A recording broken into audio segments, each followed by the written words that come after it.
స్థానంలో దేశంలో ఏ పార్టీ ఎదుర్కొన్నటువంటి సంక్షోభాలు పార్టీ ఎదుర్కొన్నాం. అయితే పార్టీ పని అయిపోయిందని మాట్లాడిన వాళ్ళు వాళ్ళ పని అయిపోయింది తప్ప పార్టీ మాత్రం ఎప్పుడు ఎక్కడ తిరిగి చూడలేదు. తెలుగుదేశం జెండా రెపరెపలాడుతూనే ఉంటుంది.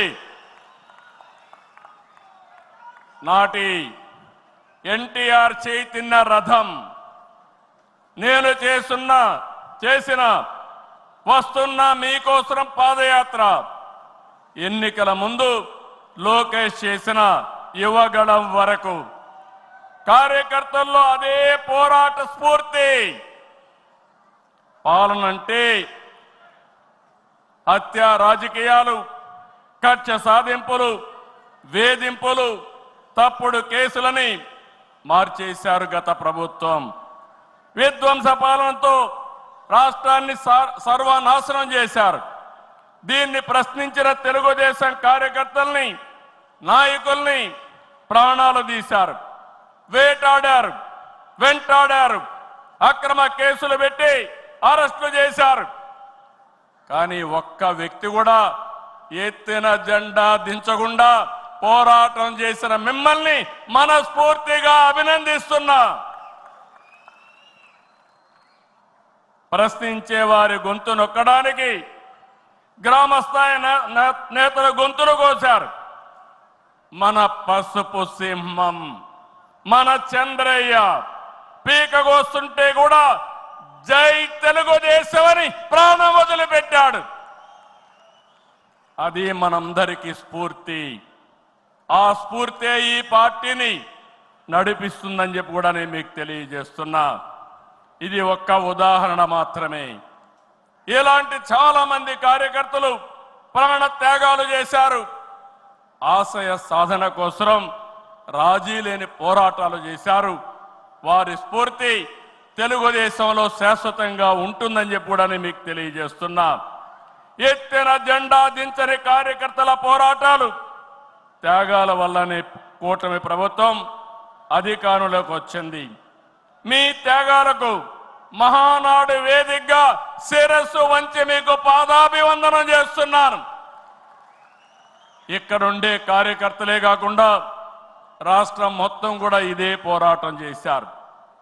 మీ త్యాగాలు వృధా కానివ్వం.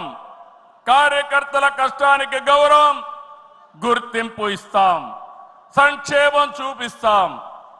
ఈ రాష్ట్రాన్ని దశ దిశ మార్చే కార్యక్రమాలకు శ్రీకారం చుడతాం. దేశంలో అనేక పార్టీలు ఉన్నాయి.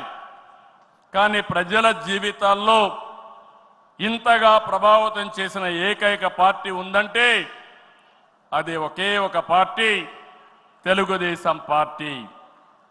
తెలుగు జాతి సంక్షేమం, అభివృద్ధి మాత్రమే అజెండాగా 43 ఏళ్ల టీడీపీ ప్రస్థానం సాగుతుంది. అటు తెలంగాణ నుంచి ఇటు ఉత్తరాంధ్ర వరకు అభివృద్ధి అంటే తెలుగుదేశం పార్టీ ఆవిర్భావానికి ముందు తర్వాతను చూడాల్సిన అవసరం ఉంది. ఇది చరిత్ర చెప్పిన వాస్తవం. సంక్షేమం, సంస్కరణలు, అభివృద్ధి, ప్రతిదానికి టీడీపీనే ఒక ట్రెండ్ సెట్టర్. టీడీపీ పాలనే ఒక బ్రాండ్ అంబాసిడర్.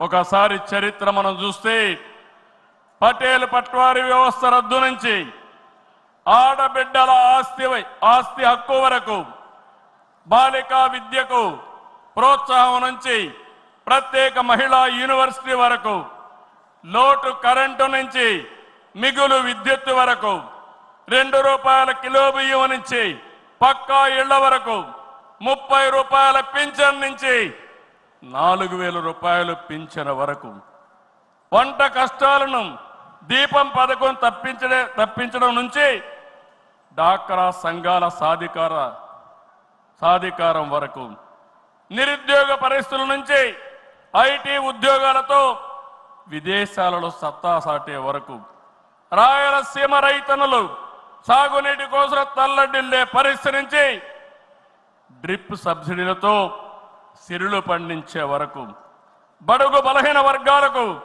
అధికారం చూపిన తొలి పార్టీ తెలుగుదేశం పార్టీ. ఈరోజు బీసీలు ఒకప్పుడైతే అడిగే పరిస్థితి నుంచి శాసించే పరిస్థితికి తెచ్చిన ఏకైక పార్టీ తెలుగుదేశం పార్టీ. ఇలా ఒకటని కాదు, ఒక వర్గం అని కాదు, ఒక ప్రాంతం అని కాదు, ఏ అంశమైనా పసుపు జెండా పుట్టక ముందు పుట్టిన తర్వాత అని గీత చెప్పే పరిస్థితి వచ్చిందంటే అది మీ అందరి యొక్క త్యాగాల ఫలితమేనని చెప్పి నేను మీకు తెలియజేస్తున్నా.